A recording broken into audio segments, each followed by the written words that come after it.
Thank you for joining me as we take a look at this Sunday's intro. This is from Psalm 86. Give ear, O Lord, to my prayer. Listen to my plea for grace. Teach me your way, O Lord, that I may walk in your truth. Unite my heart to fear your name. I give thanks to you, O Lord my God, with my whole heart, and I will glorify your name forever. For great is your steadfast love toward me. You have delivered my soul from the depths of Sheol. O God, insolent men have risen up against me. A band of ruthless men seek my life. They do not set you before them.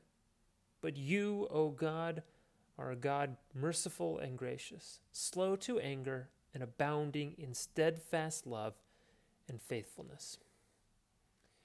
There is a saying, knowledge is power. And I guess it's getting at this idea that we can use our knowledge in order to gain the upper hand on others, to increase our standing and influence. However, I think the proper view of knowledge is that knowledge should not be used to control others or to gain power, but rather knowledge should make us realize what we are and what we are not. In this psalm, there is a request. Teach me your way, O Lord. And the completion of that request should move the person in two responses. And the first response is that they walk in truth. Knowledge that comes from God should set our feet firmly planted on the path of truth. Now, the other response is that being taught God's way is that knowledge of God should also create a proper amount of respect. Knowledge should make us realize exactly what we are not. We're not God. God is in control. He holds authority over all things, including us.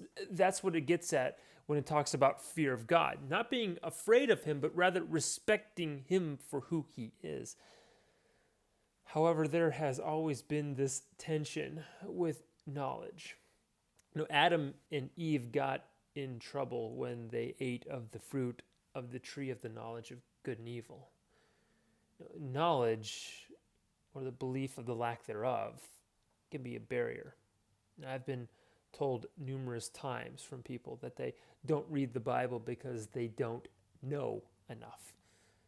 Knowledge can also be something that we overemphasize. We can know all there is to know about God, but do we live it? The Pharisees in Jesus' day knew a lot about theology and God, but they did not walk in the path of truth.